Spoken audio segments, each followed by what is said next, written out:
এটা সহজ প্ৰশ্ন, প্ৰেম কি বাৰু?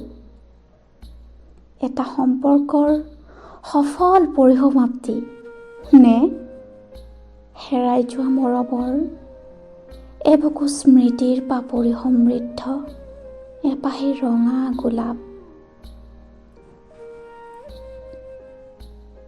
কোনে জানে সঁচা প্ৰেমৰ সংজ্ঞা? প্ৰেম মানে 14 ফেব্ৰুৱাৰী আৰু ফেব্ৰুৱাৰী মানেই প্ৰেম নেকি?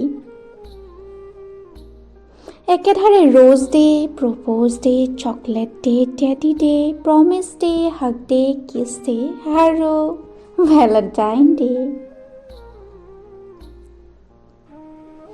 আমাৰ ককাহঁতৰ দিনত এই ডে'বোৰ আছিল জানো? ককা আইতাহঁতেও কিন্তু বৰ সুন্দৰকৈ প্ৰেম কৰিছিল এই ডে'বিলাক নজনাকৈয়ে। এজনে আনজনৰ কাৰণে ভাত খাবলৈ ৰৈ থকা, আইতাৰ কষ্ট হ'ব বুলি কুঁৱা অথবা পুখুৰীৰ পৰা গা ধুবলৈ পানীখিনি তুলি ৰখা,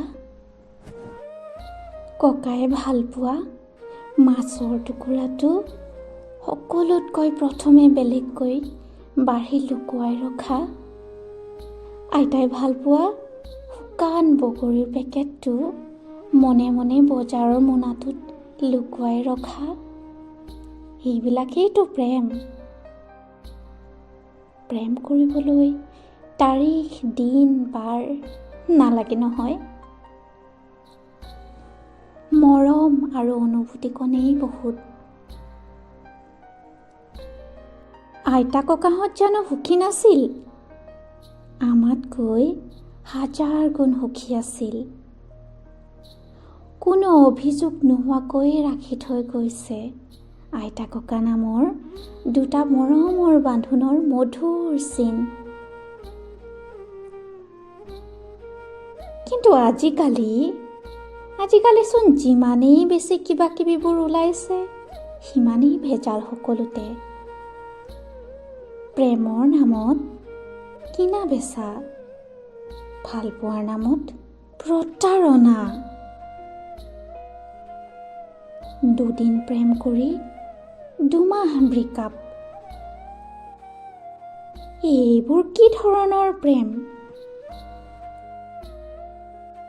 আপুনি বাৰু কৰি পাইছেনে সঁচা প্ৰেম?